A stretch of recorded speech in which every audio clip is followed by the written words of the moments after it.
Okay, welcome to updating your iPad to iOS 7. At this point, you've probably been looking at that little number 1 on your settings icon and wondering what that's about. That is actually notifying you that you do in fact have a software update. And if you've waited until now, that means there have been 2 little updates in between. So maybe it's good that you waited because you're only going to do this once instead of 3 times. So you can go ahead and tap on settings, and then notice you should be in your general settings. You should have a little number 1 next to that. And then next to software update, you also have a number 1. So you're going to open up software update, and then it's going to tell you that you have iOS 7.0.2 to update to. If you did this earlier, then you had iOS 7.0 and possibly 7.0.1. So now we are at 7.0.2 for some bug fixes. So I'm going to go ahead and tap download and install. It's going to ask you to agree to the terms and conditions, so you just scroll through that and then hit agree in the bottom right corner, and then make sure you tap agree. This will give you the estimated time remaining. If you tried to do this on day 1, this probably spun and spun and spun for a good long time, but right now it's going to happen in just under 2.5 minutes for me. So we'll come back in just a sec after this finishes downloading. The update is going to download for a little while, and then you'll get a message that says it's preparing update.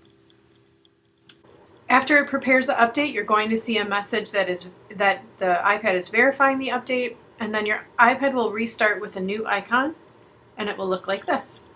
When the iPad is finished restarting, you will see an update complete message, and it will run you through some of the settings that you just need to put in, including your password for your Apple ID, so you'll need that.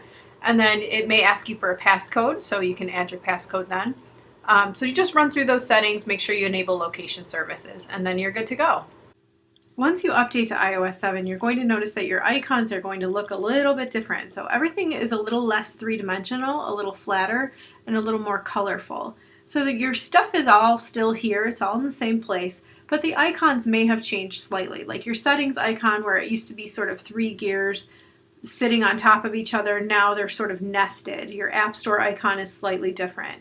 Your Photos icon, for example, used to be a sunflower. Now it's sort of those overlapping rainbow petals. Your camera icon looks a little different. So like I said, everything is still here. It just may look a little bit different. So familiarize yourself with what your icons now look like. Also, some of the features that you used to use before, like double tapping the home button, may change the way that you do things.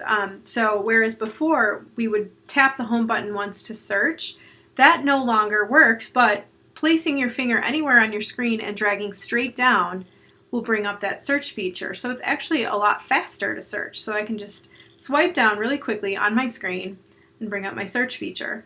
Also, where I would used to have to double tap the home button to access my multitasking bar, now I can just swipe one finger up from the bottom of my screen and I can access things like my Wi-Fi connection, my Bluetooth connection, my Do Not Disturb, my lock screen, so I can lock my rotation, my airplane mode, and I have my volume in a really accessible place and my brightness in a really accessible place. I have a timer that I can access right from that screen. And I have my camera that I can access right from my screen. And again, that's just a swipe up from the bottom. One finger, swipe up to access your multitasking bar. The other thing that's a little bit different is quitting apps. So where we used to quit our apps in the multitasking bar below, that multitasking bar is now really for more of our settings and some features that we access all the time. Quitting an app now, we double tap the home button, and that will bring up all the apps that are open on our iPad. And then to quit an app, we access it by centering it and then swipe your finger straight up on the app to remove it. So that is quitting an app. So I can quit all my apps really, really quickly and then just tap your home button once to bring yourself back. Now deleting apps is going to be pretty much the same process. So you can tap and hold on any app to delete it. The app will start wiggling, and you still have that little X button to remove the app. So that process is pretty much the same, and then you just tap your home button one time to make the app stop wiggling. So that's the really quick and dirty 411 on iOS 7. I think it's pretty safe to go ahead and update now, making sure that any apps that you use all the time are compatible with iOS 7. I haven't run into too many that aren't. Most app developers were on board with that pretty early.